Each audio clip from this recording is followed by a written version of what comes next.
Tonight we're going to each give our reflections on J. Glenn Gray's book for about 5 or 10 minutes each. After we're finished, we'll open it up for further discussions with all of you. So let me introduce the members of our panel tonight and then give you more detailed introductions before they speak. At the far end is Ron McMahon. Next to him is John Heiler. Next to John is Will Kirkland. Next to Will is John Kent. Next to me is Paul Rogers. Some of us were regular Navy officers. Some of us were reserve Navy officers. 2 people here were U.S. Naval Academy graduates and have had rather diverse experience, both within military service and subsequently over the last several decades. The first person who's going to present tonight their views on Gray's work is Ron McMahon. He was born in Boulder, Colorado in 1946. He has a Bachelor of Arts from the University of Colorado in physics, and then did a PhD in sociology at the University of Colorado in 1978. He entered the Navy in 1969. He served part of that year at Da Nang in Vietnam. He was aboard a ship called the USS Cleveland, where he was the top secret control officer and communications officer. He decided in 1970 to become a conscientious objector while on active military service. He made that decision in September of 1970 and was discharged from the Navy in December, just before Christmas, 1970. His rank was lieutenant, junior grade. Ron, if you would please give us your reflections on J. Glenn Gray. Thanks, Jim. Thank you all for coming. As Jim said, we've all been getting together. We've known each other for 40-some years now, and our lives have crisscrossed over that time. And in recent years, we've begun to spend, first of all, time just sort of getting to know each other better. And again, we share a lot of experiences, and what ultimately has come of this is a little deeper reflection, I think, on the part of each of us as to what it meant to have gone through the Vietnam era and to have made a certain set of choices.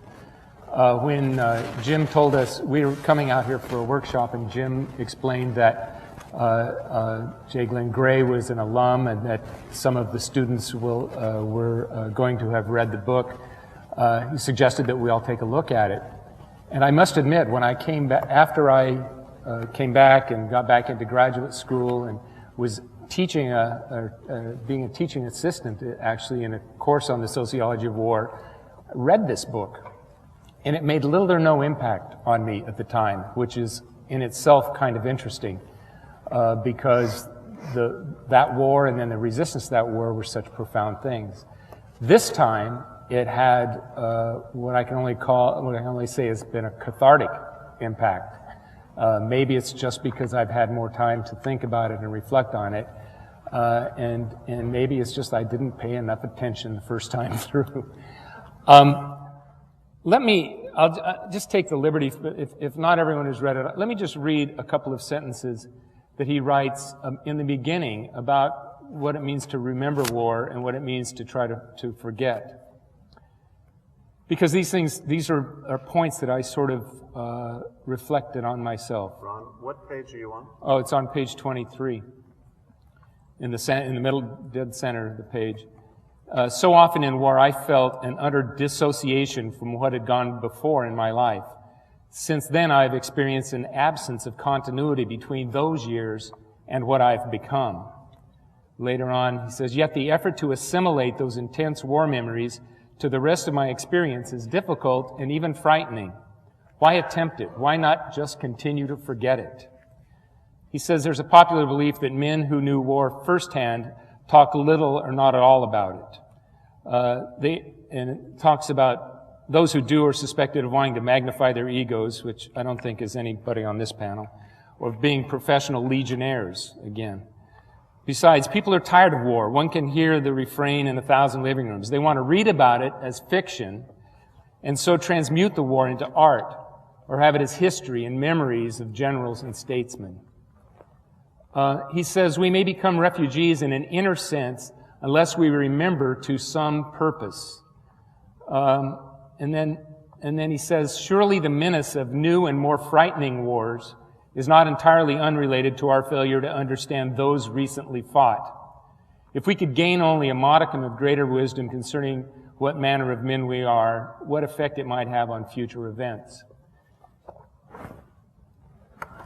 Following experiences in Vietnam, and then later in the Navy, and then ultimately going through becoming a conscientious objector, making those decisions, one sort of spends a tremendous amount of time in self-reflection, but then, as Gray says, tend to forget.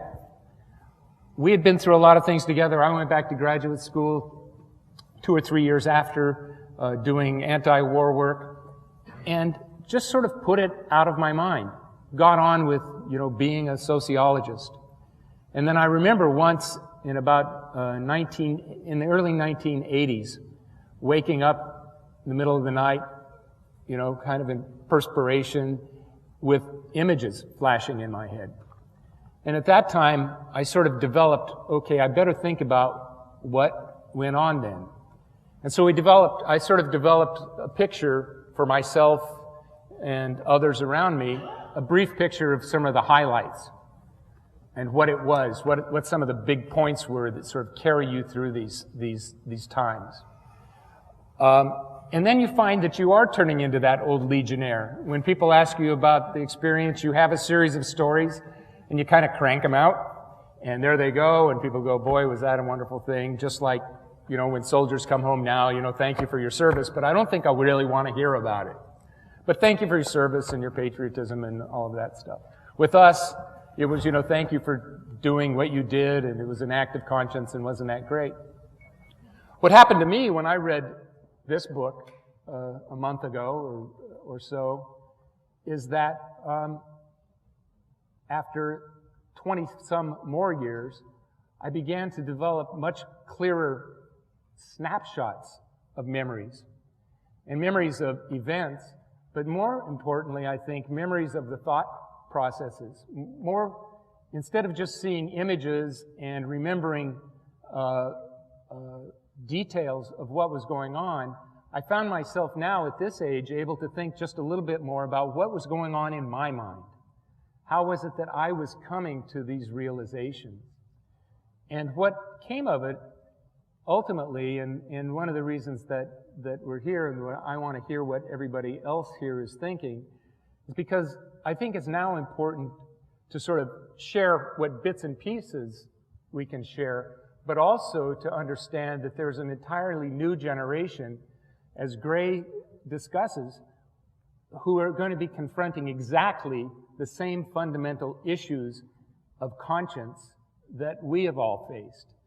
And how it is that you make sense of this, and you make sense of the world that we made and that you're making for yourself, is going to be of great importance.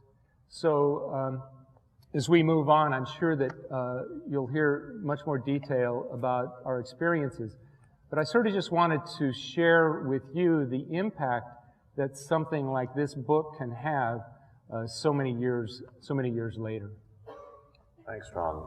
I should point out that Ron, I meant to give some evidence of what kind of work my colleagues are doing today. Ron is an ethnographer, but also a successful entrepreneurial capitalist. We don't hold it against him. Next, I'd like Paul Rogers here on my right to speak. Paul was born in Denver, Colorado we're overrepresented by Colorado. In 1948, he went to, through the Reserve Officers Training Corps, the ROTC program at the University of Notre Dame, and graduated in 1970 with a BBA, which is business, is it? It is. Yeah. And Paul was commissioned in the summer of 1970 and served on the ship, the USS Constellation, CVA 64. Why that's important is that the Constellation was the ship that many of us coalesced around. Richard Nixon was shifting from a ground war to an air war in Vietnam. And the soldiers on the ground were starting to refuse to fight, in point of fact. And so there was a big shift towards an air war at this particular period. And so we started a campaign modeled on the Mississippi Freedom Vote, which suggested that people didn't get to vote about many of the things that were central to their lives. And in this case, we held a vote in the city of San Diego where the Constellation was based. We held it at the same time as the mayoral campaign. And 45,000 people voted in this election, this mini freedom vote, by about 5-1 for the Constellation to stay home for peace. It still sailed, but it sailed only after 9 of its sailors took sanctuary in the Catholic Church in San Diego called Christ the King Church. It was a big event, and it made consistent national news. Paul was one of the people who had unique access during this campaign because he was, believe it or not, aircraft carriers have about 5,000 men on them, in addition to about 100 aircraft, generally speaking. And Paul had a very elevated position as the toilets officer. And managed to have even put, as I understand it, now this is just a rumor, but I understand that he actually managed to put a sticker in the captain's bathroom that said, "Connie, stay home for peace." So, in his current life, he says he's retired, but he's also a landlord. He's been a financial advisor, and he lives in a beautiful part of Colorado called, in the town of Durango. Paul. Oh, thank you, Jim. First of all, I'd like to say how incredibly honored and grateful I am to be here tonight and to share our experience with all of you. I wonder offhand how many of you in this audience remember Mr. Rogers? I'm not him. I actually read this book in around 1970, the first time through. Like Jim and Ron were saying, as we all were officers in the Navy, we all in one way or another resisted the Vietnam War, and our lives at that time didn't end with just that one period, that one statement, that one unified effort to do what we felt was the right thing to do. Our lives continued on, and when I was discharged and after we tried to stop this big ship from sailing to Vietnam that I was stationed on, I continued to be a political activist for many, many years after that. One of the activities that I partook in 1970 happened to be at the Air Force Academy in Colorado Springs. Glenn Gray was the one that founded the philosophy department at Colorado College, which is in Colorado Springs. Colorado Springs is a huge, huge military installation, basically. It's got the Air Force Academy, it's got Fort Carson, it's got an Air Force base. And was that me? It was. But We were involved at that time in the 70s, the early 70s, with going to the Air Force Academy and trying to convince other cadets to open their mind to the possibility that maybe the decisions that they were making about war and about their careers needed to be rethought. One of the things that we did was we passed out the Declaration of Independence to Air Force Academy cadets. We were arrested for doing this. We didn't put Declaration of Independence on the paper that we were passing out. It was at an Air Force Academy Notre Dame football game.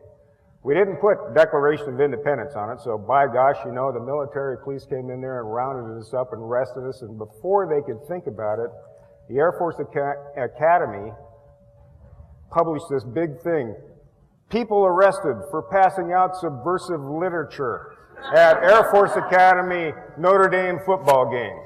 And then, you know, somebody higher up tried to stop it from getting in the press. And he said, oh God, put the squash on this. It didn't work. The press says, you know, subversive literature, also known as. But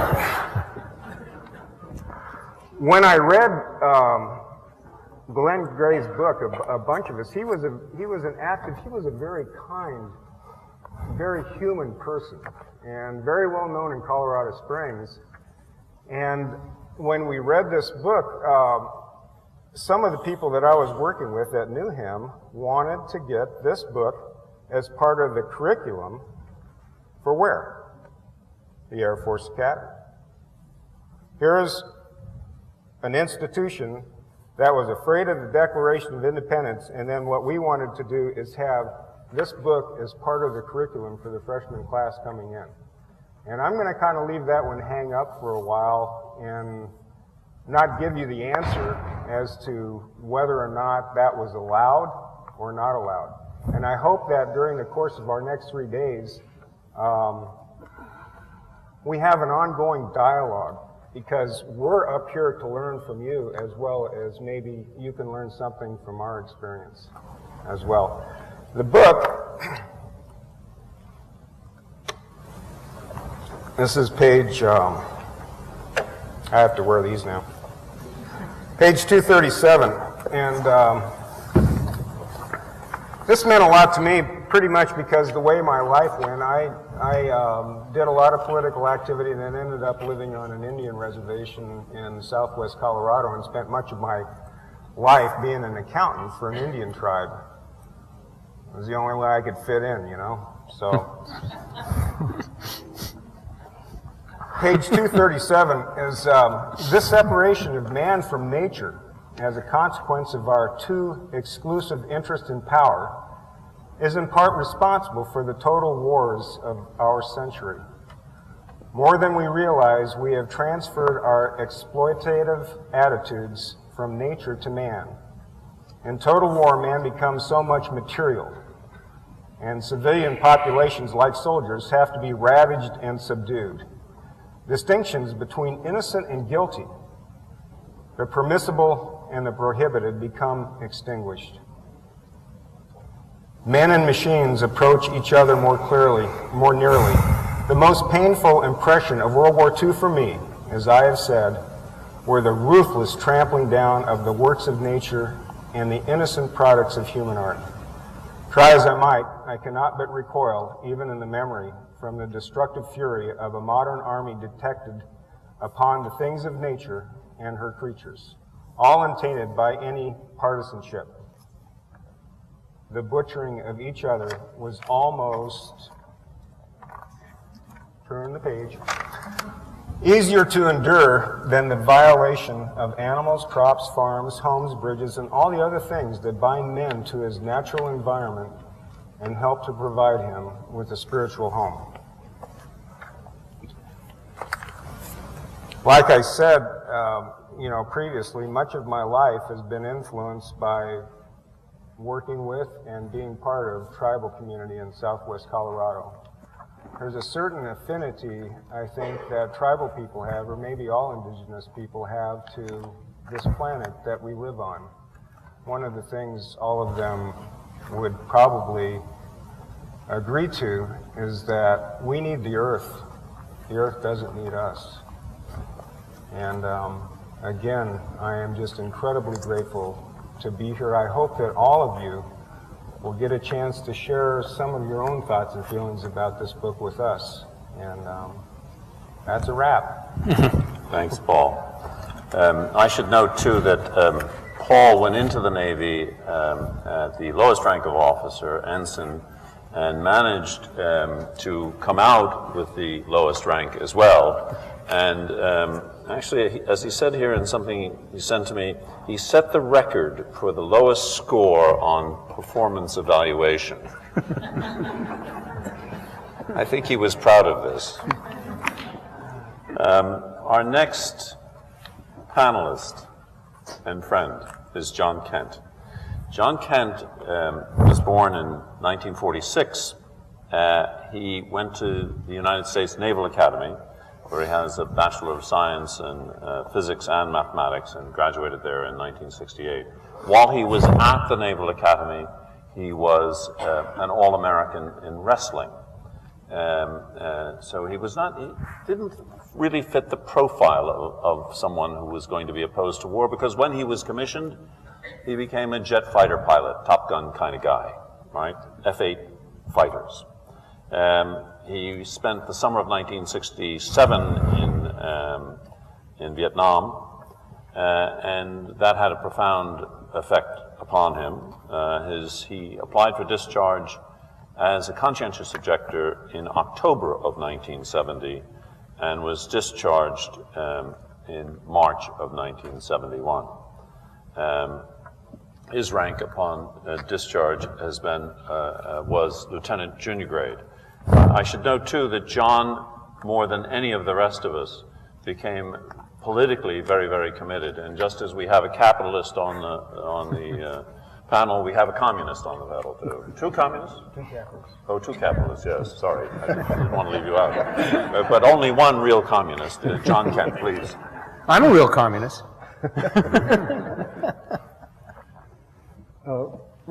This book, I love it when somebody's willing to dig into the tough questions. And this guy was willing to do it. I mean, how do you stop war?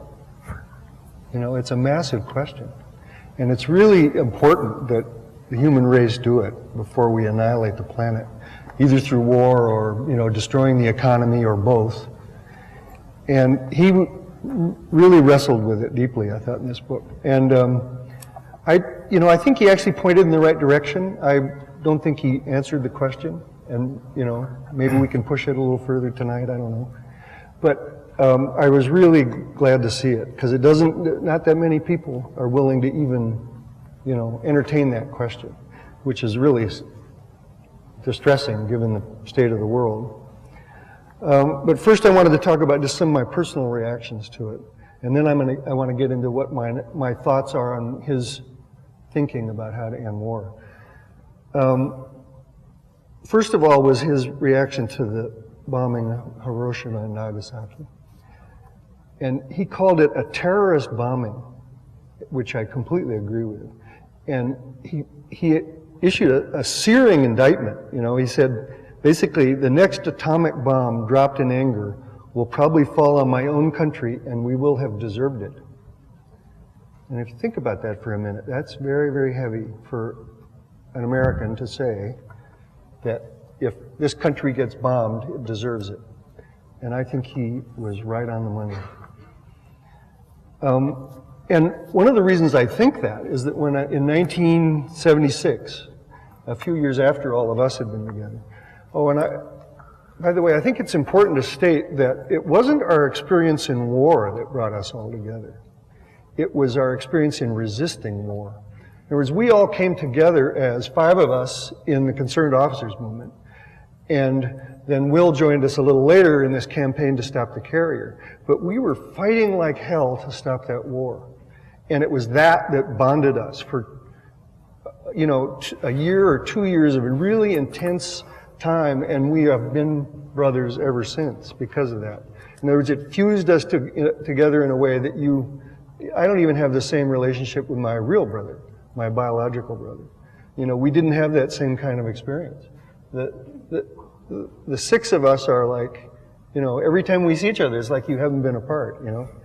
And it was because of that fighting and for something just and honest and real to fight against war.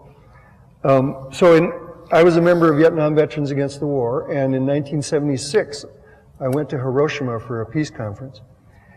And they have this memorial museum there that I want to try and describe because it just knocked me out. If you've ever been to one of these natural history museums like in New York or Los Angeles, where they have these dioramas of beautiful animals, cheetahs leaping off limbs and, you know, elephants bellowing and things like that. Well, imagine a diorama with human beings behind the glass that have just been hit by an atomic blast. The skin is peeling off them. The women are screaming. The people are looking desperately for somewhere to run, and there's nowhere to go because they know it's over. And you just look at this thing and you think, what kind of human beings would do that to a whole city? And that's just, you know, you see these dioramas and you work down, and then you get to this place where they have this concrete step that was actually sitting in front of a courthouse. And you look at it and you realize that there's this shadow of a human being on the concrete step. And his shadow was blasted into the concrete by the flash from the nuclear bomb going off. And you can just see his shape, and who knows what happened to him. He was probably just incinerated instantly. So you know, something like that makes you understand much more deeply why Gray said what he said about if this country gets bombed, it deserves it. And then another section of that book that really struck me was his thing about the hermit. That I think all of us, I'm sure, went through kind of a similar experience where he describes, and I hope all of you have read this book, but goes up to this top of this hill and finds this hermit that doesn't know what's going on down there. There's shells, you know, all these booming going on, and, you know, he asks, what's happening, you know? And Gray is at a loss to tell him, you know, and he says he realizes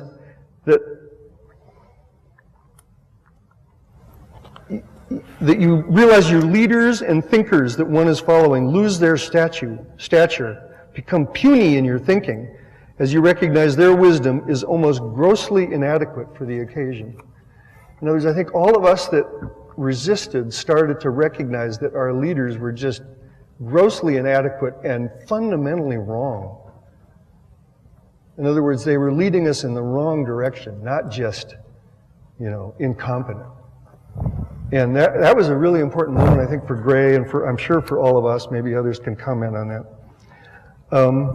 And I want to tell one incident that when I was actually in the military getting trained, where I had a kind of similar experience. Just a minute.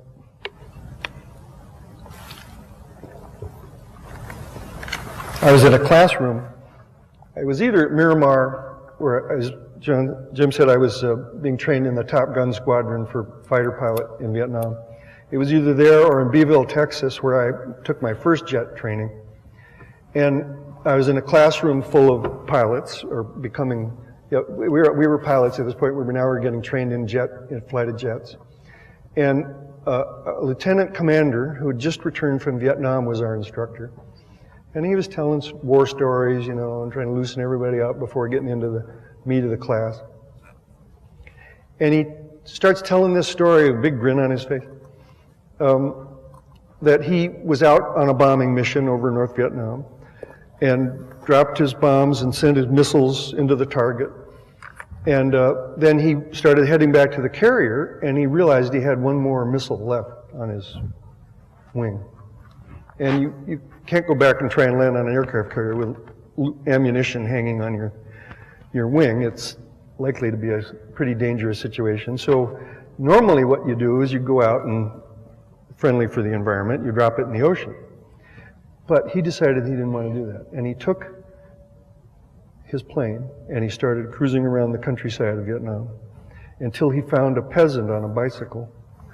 And he took, these were heat-seeking missiles, that's what they used in those days. And he took his missile and fired it at this peasant. And of course it zoomed right in on the heat and blew this guy into smithereens.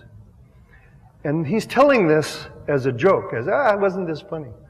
And I thought that was outrageous. But what was even more outrageous was the entire room was laughing.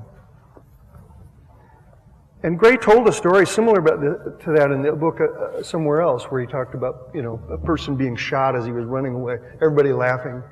In other words, that's what it turned this kind of war, an unjust war, I call it, because I differentiate between just and unjust wars. What it turns you into is a monster like that, where you actually laugh at these kind of things being done to humans.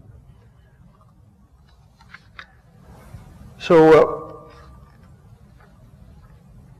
another thing he really talked about in this book that I thought was really important was this fact about how they train you, and again, I would differentiate this. In an unjust war, they train you not to think.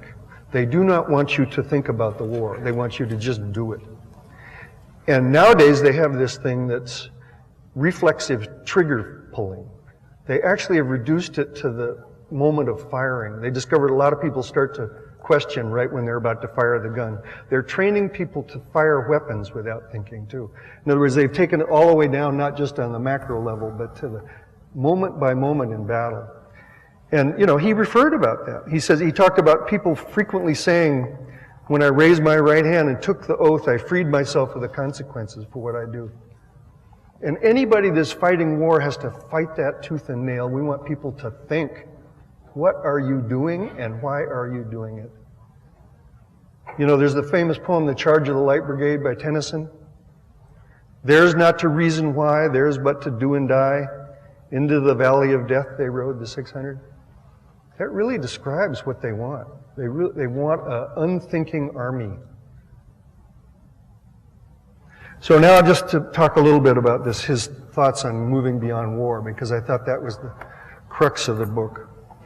He has this quote from Nietzsche, which I'd never heard of. I was quite surprised, frankly. Where Nietzsche, I hope you all read it, but the heart of it is that he says, nations are nations at the height of their military power will renounce war for the good of humanity. And Gray says he thinks that's exceedingly unlikely, but he wants to try and fight for that. And I would say more than exceedingly unlikely, I'd say vanishing possibility that you're going to be able to talk everybody out of at the height of the power of some nation that just stopped fighting. We have maniacs like Cheney in positions of power. All they have to do is push a button and you have war. You have lots of people like that, not just a few. We have huge countries of massive amounts of weapons with people in power that are, run by the, greed and corporations and, systems that care less about the masses of people in the world. They're interested in their own profits and power, and they're not going to be giving it up just like that, I don't think. In other words, I would take it a step further.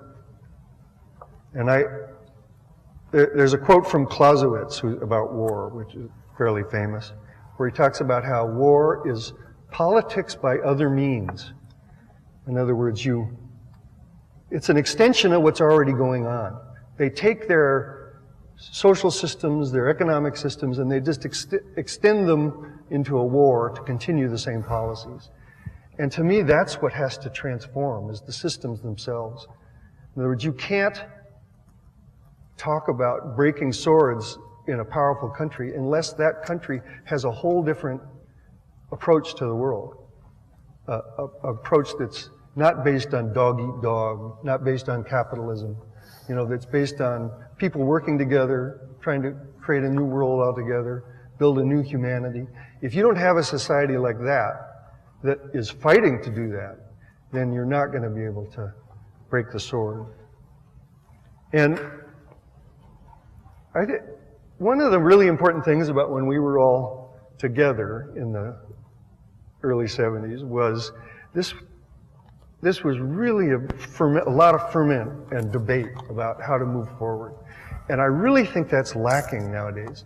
There is not enough wrangling over what are we going to do.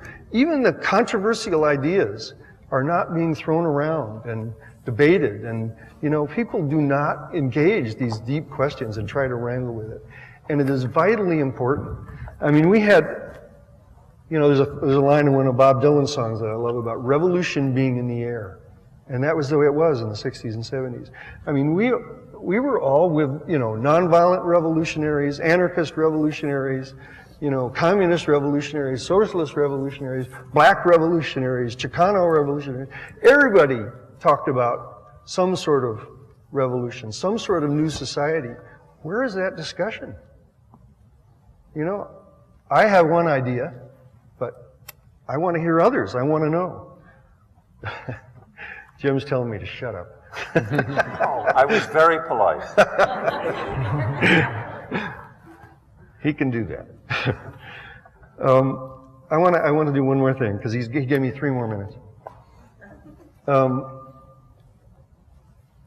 This is I'm sure it's going to be a controversial quote, but I'm going to throw it out there in the spirit I was just talking about. Controversy. Let's have a debate. Let's figure it out. What's the way forward? This was a person that was quoted a lot in the 60s and 70s. And I'm talking about Mao Zedong. Probably a name you don't hear that often, or if you do, you hear it in vain or slandered. But what he said about war is interesting. He said, war, this monster of mutual slaughter among men, will be finally eliminated by the progress of human society. And in the not too distant future, too. But there is only one way to eliminate it, and that is to oppose war with war.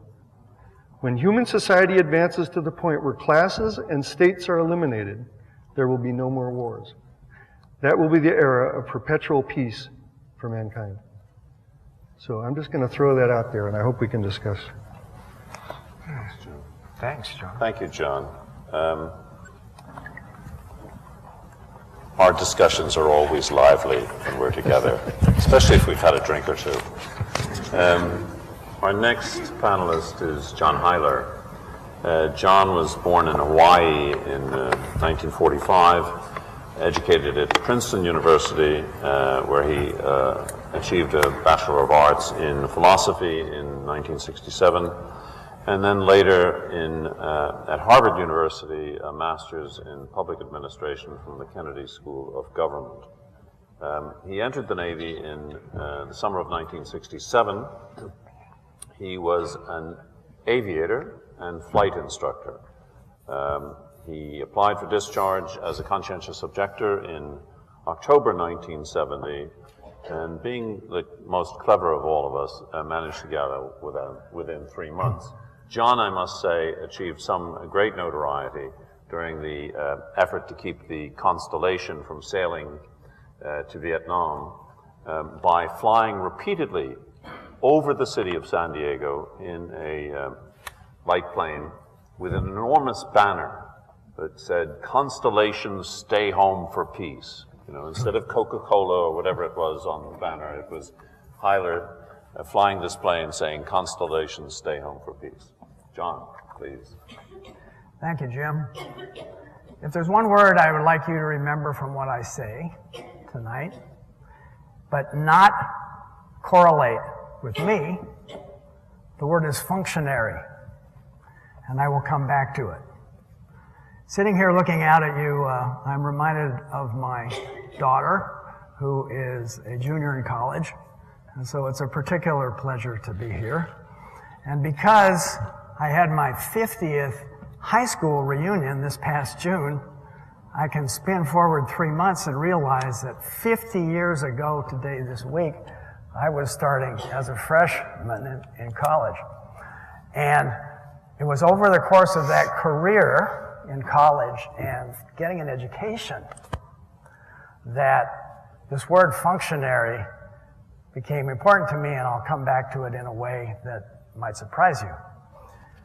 And I was exposed to a lot of good professors. I had people like Jim doing things like this on Thursday nights, not Friday nights, that was smart.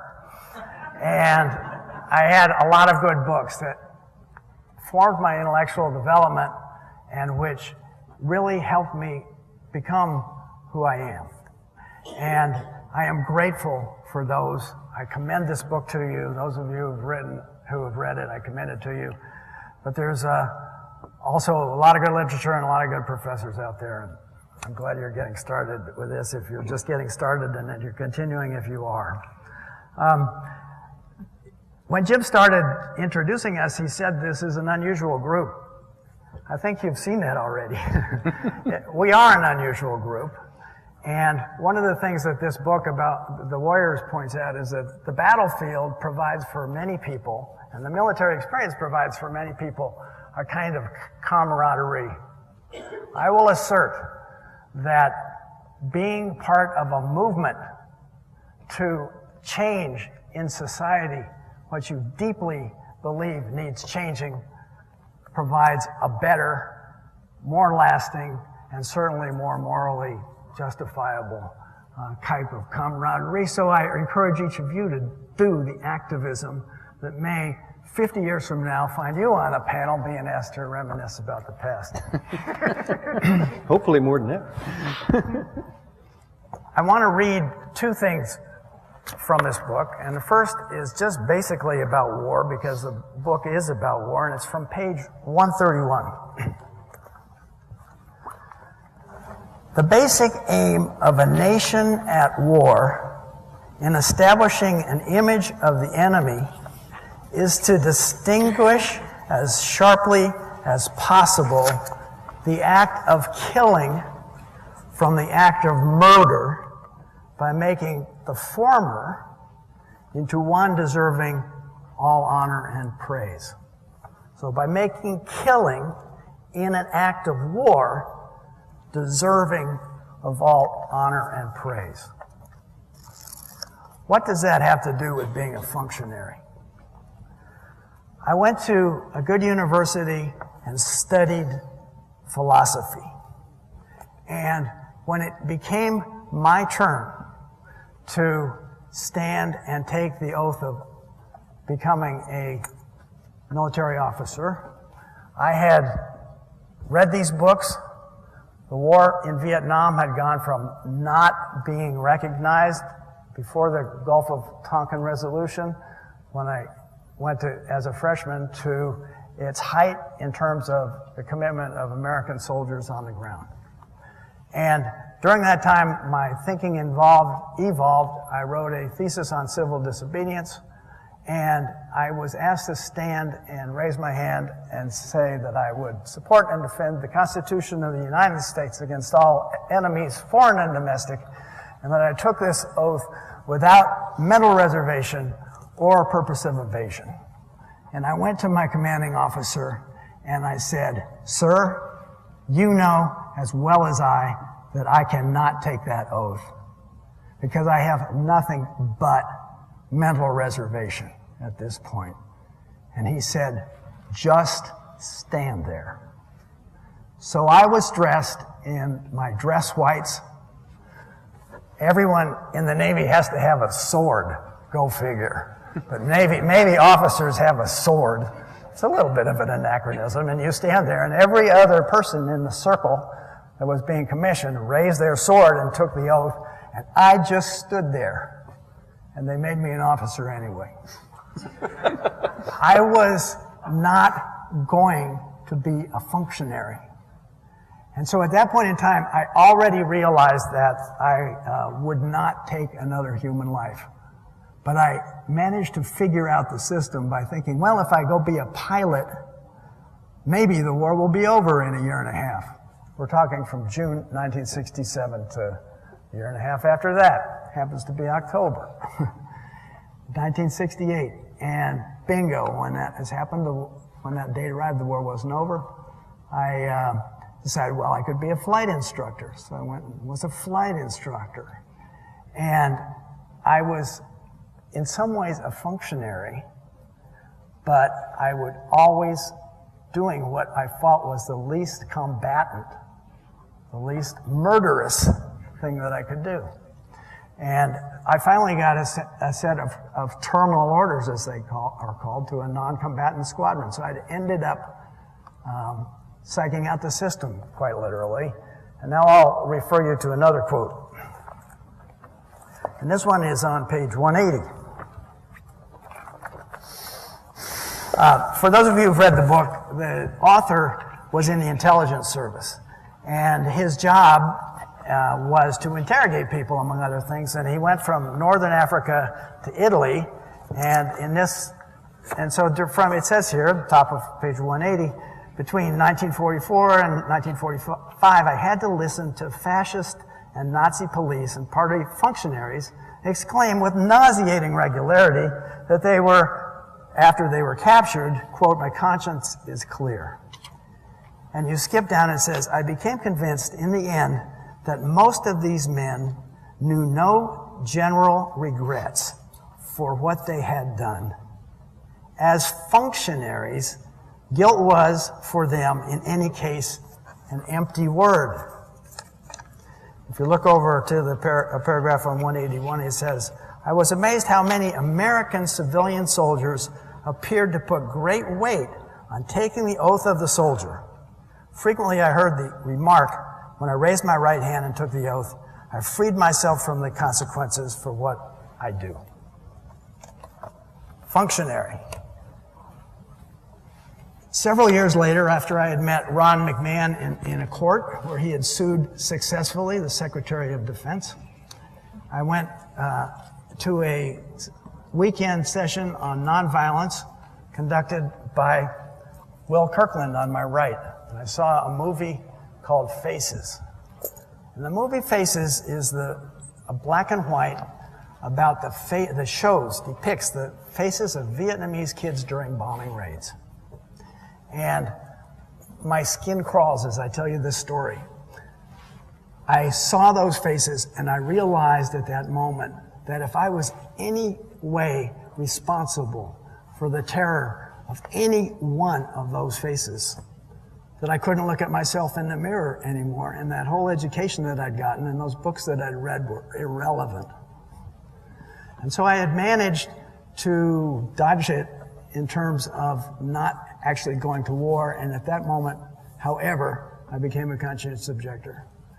And I realized that by being a cog, having been a functionary, even a non-combatant functionary in that machine, that I couldn't live with myself anymore. So I went back after the weekend and refused to fly. And I'd be happy to entertain questions later. Thanks, John. John always has a profound effect upon me. Did the first time I met him, I have to say. Our next panelist is, and I should say about John too, currently he's professionally involved in conflict resolution and mediation, and has been for a very long time. Next panelist is Will Kirkland. Will was born in New York in 1943.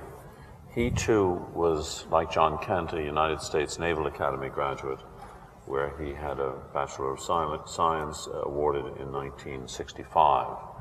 He subsequently went to San Francisco State University, from which he has an MA in 1982. He entered the Navy in June 1965 and served on a supply ship for 2 years, and then an ocean-going tug until October 1967. He refused to give orders in October 1967, was processed for that and discharged from the Navy about 6 months later. His rank upon discharge was as a lieutenant, junior grade. Will is well known, especially on the West Coast, as a writer, poet, and quite excellent blogger, and we can provide you with the address, I hope, before the evening's over. Will. Hi, you guys.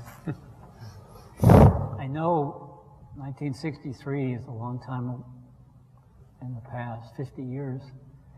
When we were your age, the beginning of World War I was 50 years before us. We knew nothing. I mean, World War II was already old to us, much less World War I. So Vietnam's a long time in the past. I hope we can bring it to life a little bit for you today.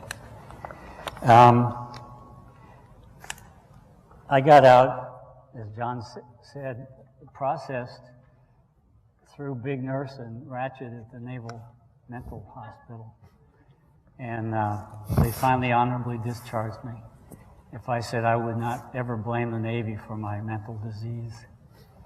I stayed in San Diego for a while, doing theater work and draft resistance work, and went up to the Institute for the Study of Nonviolence, where I worked for 4 years. And that's where I first read the Warriors. And I have to say, like Ron, I was sort of nonplussed. It wasn't tough enough for me. I was angry. There was a war going on. I'd shown faces to people. And so I put it aside and I did 4 years at the Institute. I went on and worked for 3 years with Cesar Chavez organizing farm workers. When the invasion of Iraq came around, despite my advanced age, I joined with other people and spent at least a year and a half in the streets doing things and started a blog. And all that time, I kept asking myself, why is it that it's so difficult for most people to say no to things, well, first, to ask themselves if what they're doing or about to do makes sense or is right, and if they even ask that, why is it so hard to resist? Why, not just the dropping of the bombs, but during the Iraq War, how is it that people could let themselves abuse and torture others? Why weren't lines being drawn? And so my question constantly to myself was, how do I help people see lines, see what they might be able to do, the smallest step, the next step? And when we were brought back to the Warriors, I read it again with really a revivified interest. I'm a reader who does this kind of thing, can you see? That's how I read, and it really helped me again, because J. Glenn Gray was a pretty quiet sort of fellow, but he was asking some really good questions. And for me, the heart of it is his chapter, The Ache of Guilt, for me, because this is the chapter where he gets into the questions of conscience. And though he talks about the sensitive soldier, he's really talking about himself and trying to articulate where he began to see the lines he could no longer cross over. And here's I have a different edition than you all, so it's in the middle. It's short. The primary realization in all cases when conscience begins to speak to you is that there is a line that the man dare not cross, deeds he dare not commit, regardless of orders and the hopelessness of the situation. For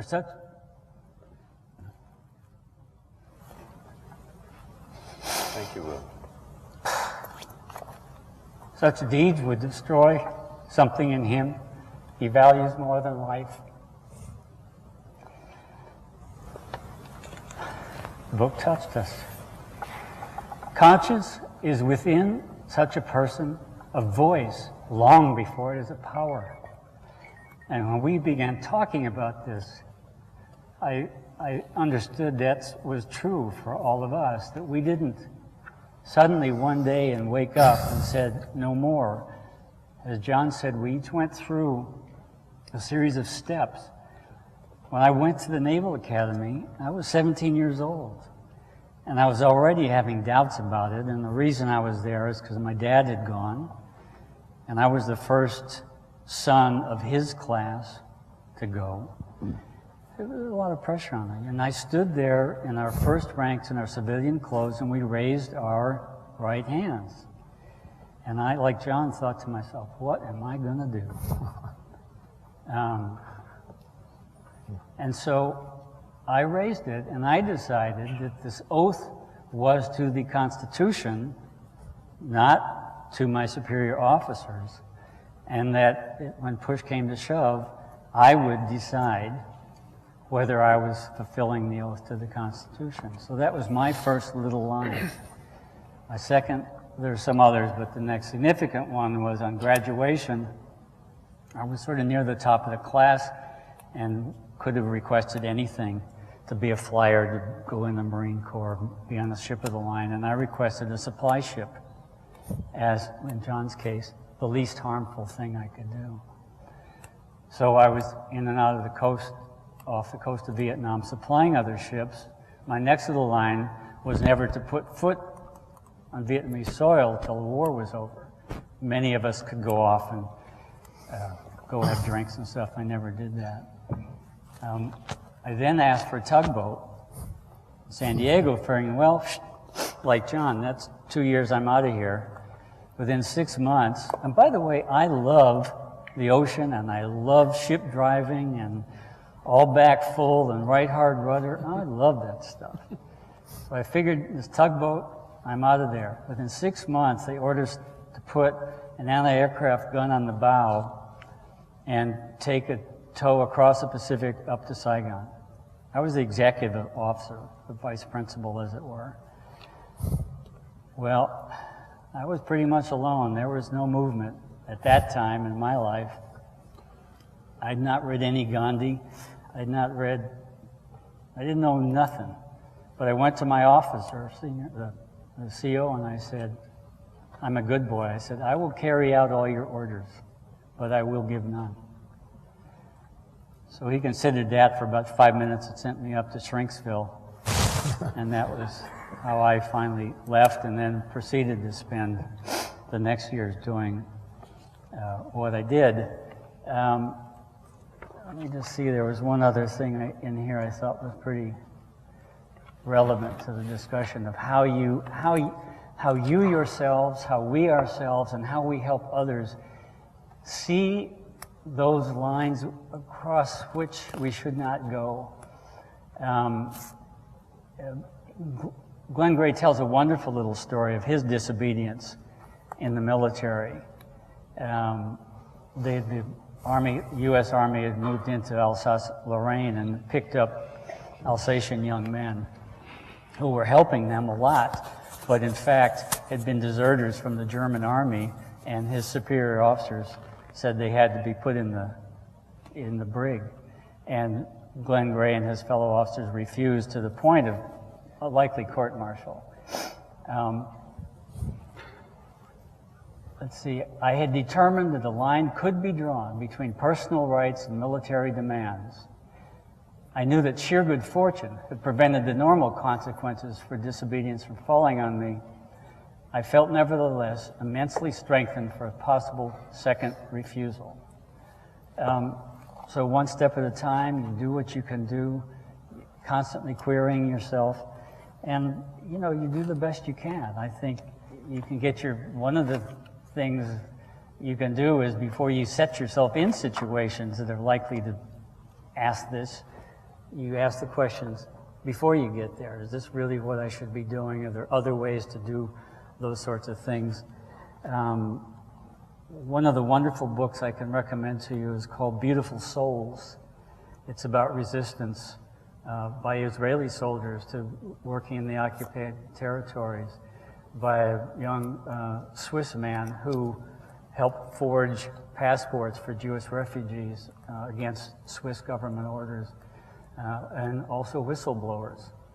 So I think there's a lot we can do. I think J. Glenn Gray helps us to think about the pretty difficult things, because it disrupts your life. All the paths we had set out, we took radical turns from them. We've all lived pretty good lives despite it, but it's not easy. And I would never push somebody into it, but I'd say, it's you got to live with, make your decisions, they're important ones. Thanks a lot. It's my turn, and I'm going to keep it reasonably brief. Every time I get together and we have serious conversations about these kinds of issues, I'm struck by the deep human solidarity we feel. We all took our decisions individually 40 years ago. And we felt, I think, to a greater or lesser extent, depending upon our individual circumstances, alone. And it seems incredibly difficult when you think about it to take the kinds of decisions that some of us took. But it had such force for us as individuals, we had to speak. We couldn't go along anymore.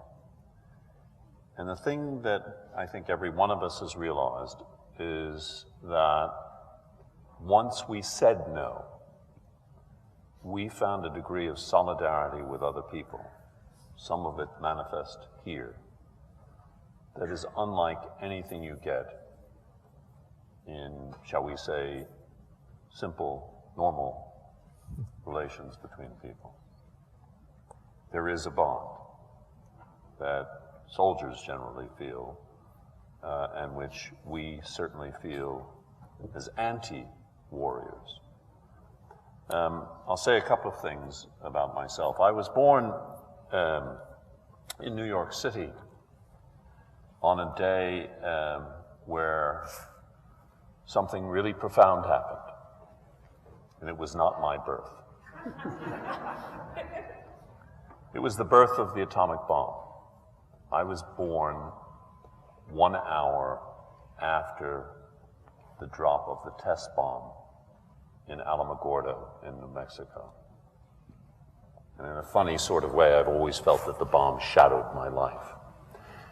One of the things that was said after the bomb was dropped was said profoundly by Albert Einstein, that what was required with the advent of nuclear weapons was that humans develop a new mode of thought. He didn't mean just new thoughts, which is what many people interpreted his comment to mean. He meant new ways of thinking, right? And that requires a depth of analysis and a commitment to understanding human communication that is difficult to achieve because we get so familiar with our ways of communicating that we think that's the best we can do.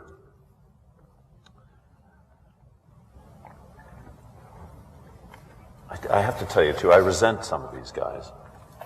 I resent them because, you don't know. Stole your quotes, right? Ron knows what I'm going to say here, which is that, three of Get rebuttal. them, Kent, Hyler, and McMahon.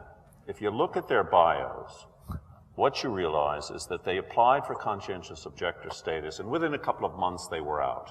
And the reason they were out was that because every one of them studied the flaws in my case, which lasted a year. They hired the same lawyer, some of them, and said, what was wrong with Skelly's case? Well, let's figure that out, And so they did that, of course. We were more righteous. Yeah, that's right, yeah. We've had a lot of laughs over the years, I have to tell you. Jim's right. I want to read you one short passage from J. Glenn Gray, and then let's open it up a bit. And this passage for me is in the last chapter on page 229, and it has, it seems to me, great relevance for the current moment. It has relevance for today.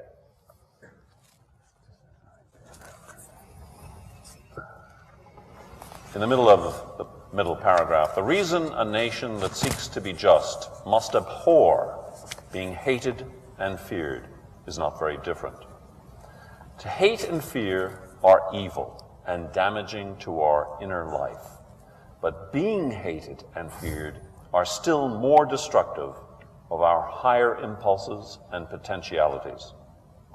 Nothing corrupts our soul more surely and more subtly than the consciousness of others who fear and hate us.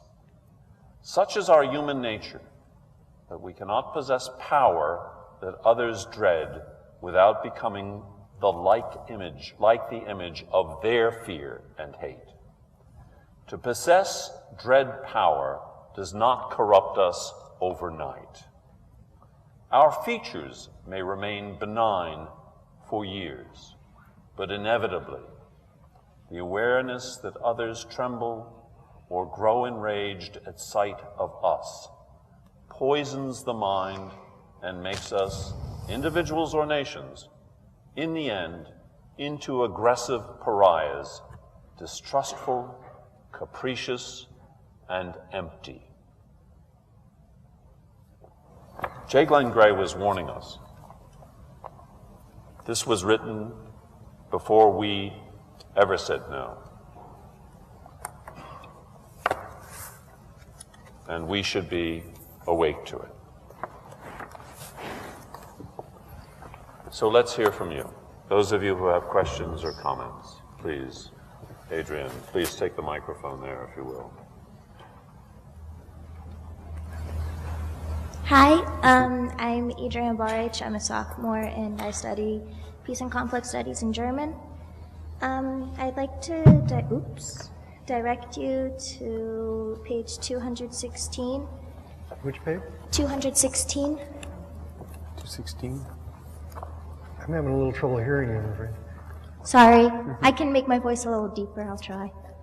We have to remember how old we are up here. So. Okay. Speak for yourself. Okay. I'll start about So what page again? 216. Okay.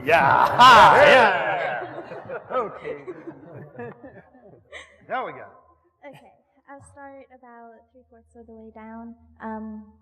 The ways of peace have not found, perhaps cannot find, substitutes for the communal enthusiasms and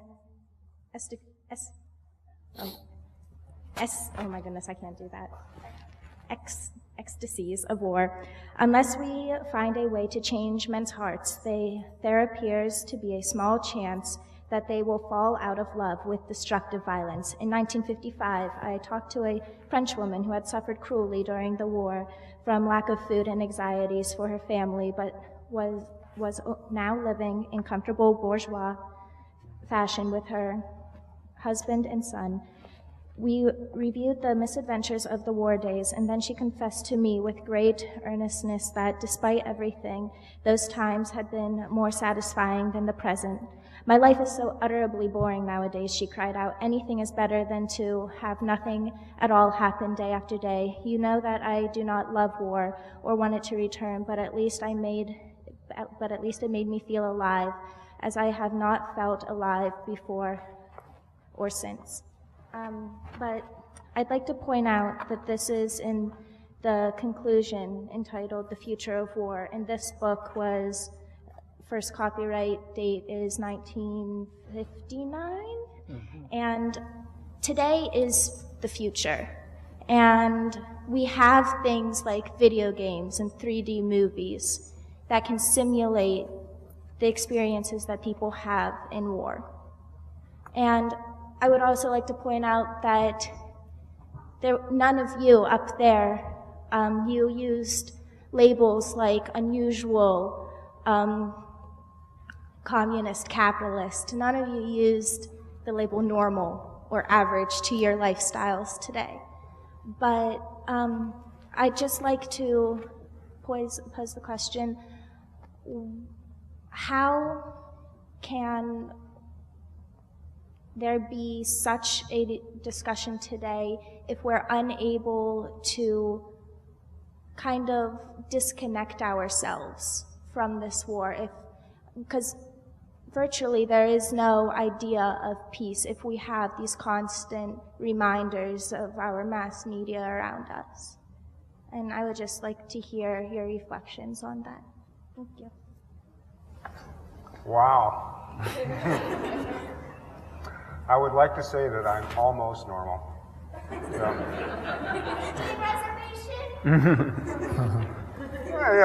Yeah.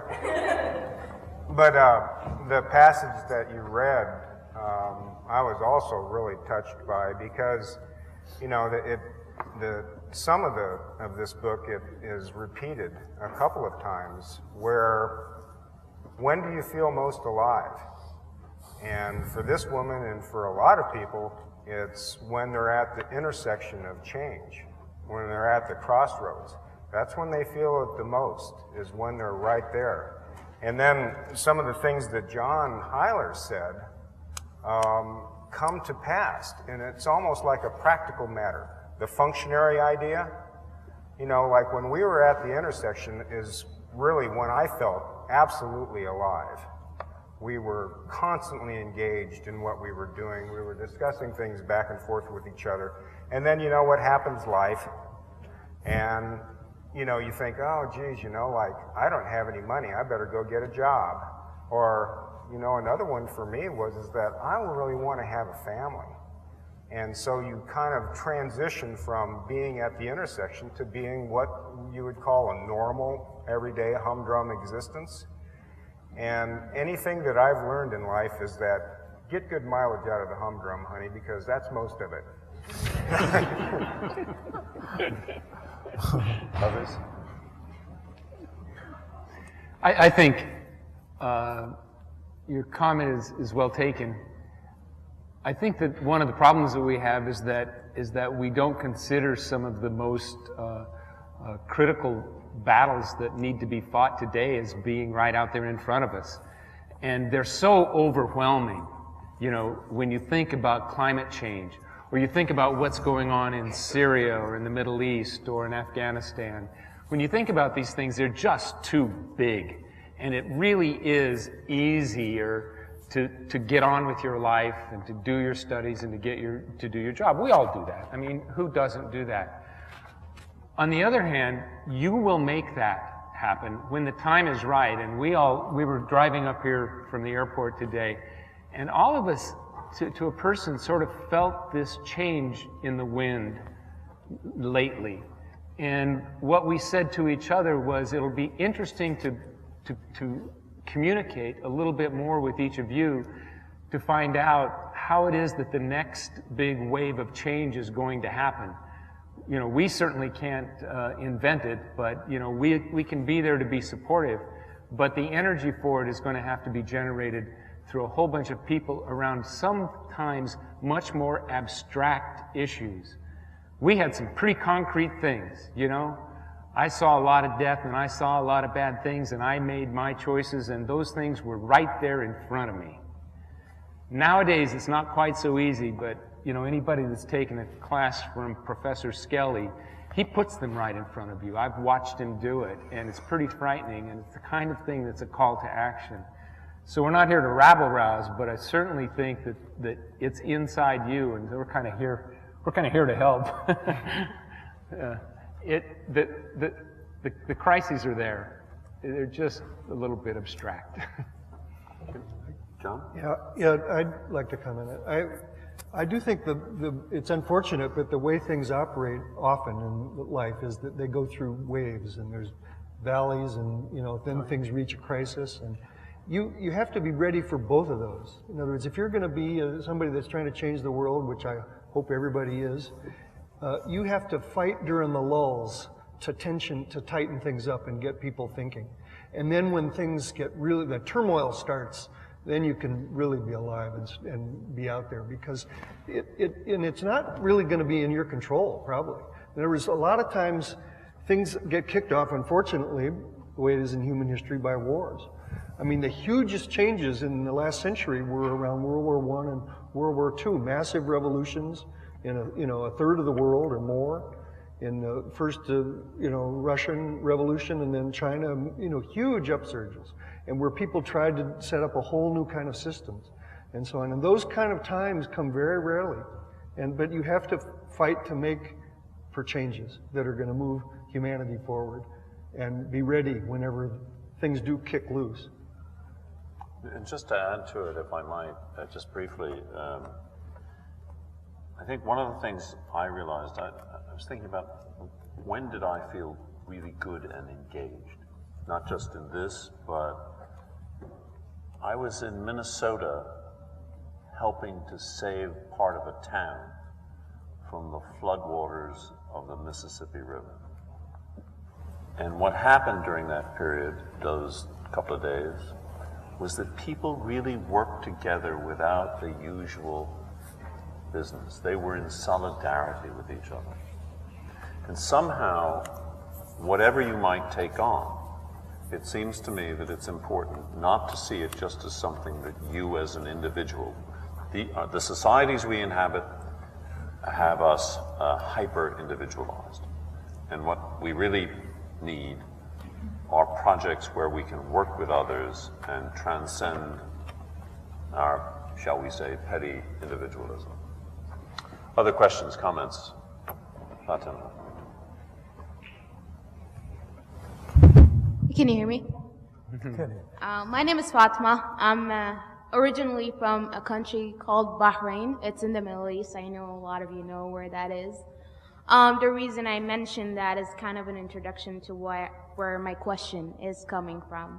One of the striking comments for me, I have not read the entire book, but I have read a major part of it, but one of the striking comments was a part that I think Ron read at the beginning where Grace says, "Since then I have experienced an absence of continuity between these years and what I have become." And there he was talking about the memories that he had from the war and the memories from before.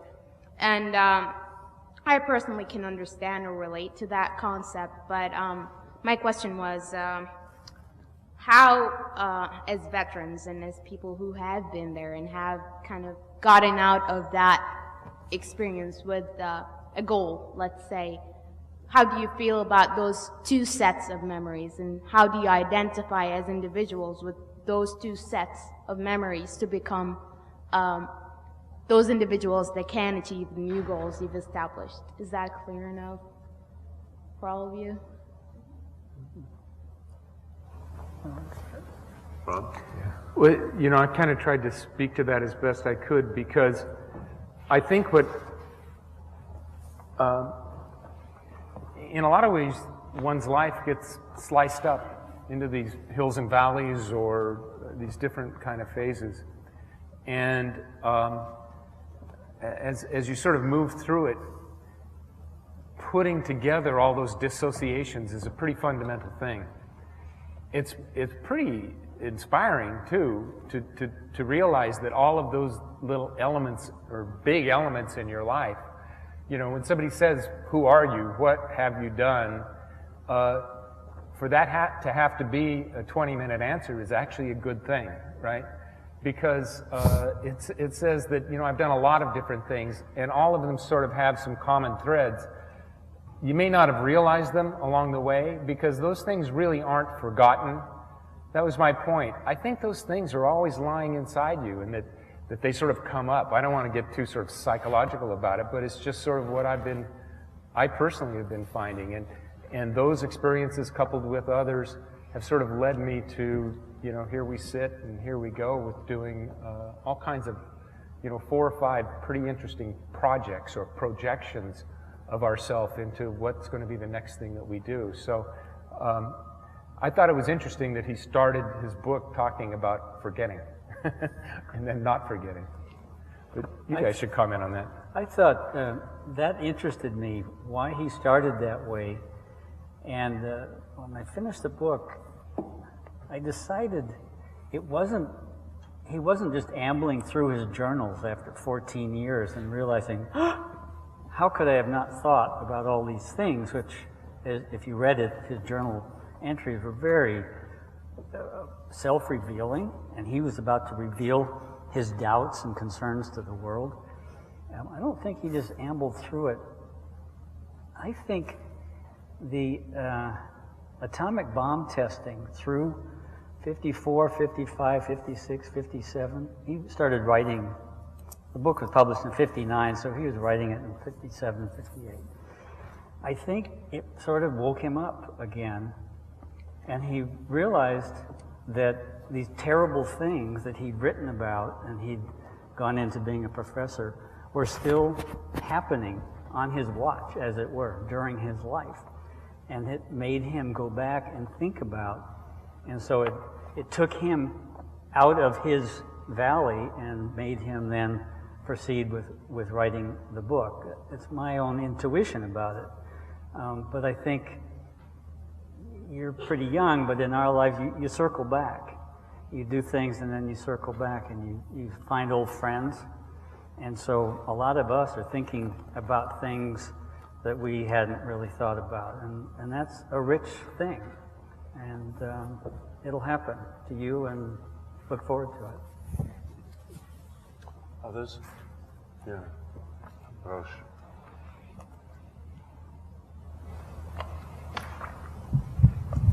Hello, my name is Ayrush. I'm from Afghanistan. I might share some common ground with you guys since you were in the war and you've seen them when you were older, but I've spent some time of my childhood when war happened in my country. I had a question. Mr. Kent talked about the people who were blown up, people who were innocent people, they weren't supposed to be. Don't you think it's still happening today? I feel like it should have been a lesson for the United States, but today, every single day, there are people, innocent women, children, people who are like peasants, farmers, dying in Pakistan and Peshawar and Paktia and Afghanistan and Kandahar. But what kind of a difference do you guys see from the time in Vietnam War and today? Now that it's time for the United States to bring their troops out of Afghanistan, thinking that the war is over, but actually it's still going on. The terrorists still exist there, and people are still dying. Just your opinions. Thanks. Thanks, Roche. John? Well, let me just say a couple of things, Roche. I think the problem is rooted in the structure of global society. I think we have to rethink the global system of nation states,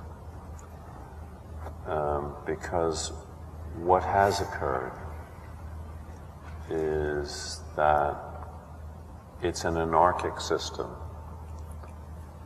And we see that, for example, Assad can do whatever he wants to do in Syria, and the United States can do whatever it wants to do in a lot of places. There is no global law that is effective. We have to move. He talks in here about having a different sentiment for how we organize. And I think it's really important to think through, this cannot be, in my opinion, the end in terms of the way we organize ourselves as human beings on this planet.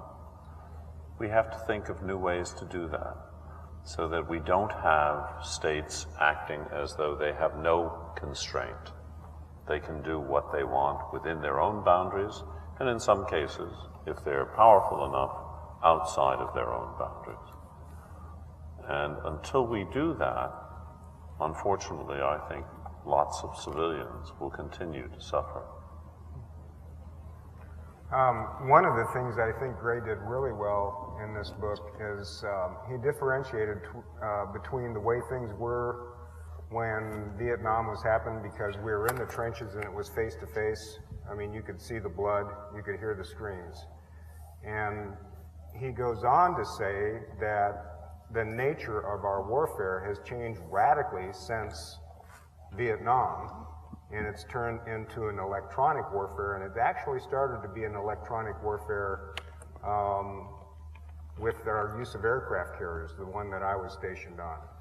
But now you are 2 or 3 degrees separated from the screens because everything is carried out by drones or robots. It's not human beings that are doing the conflict, but it's machines. And one of the things that I think he really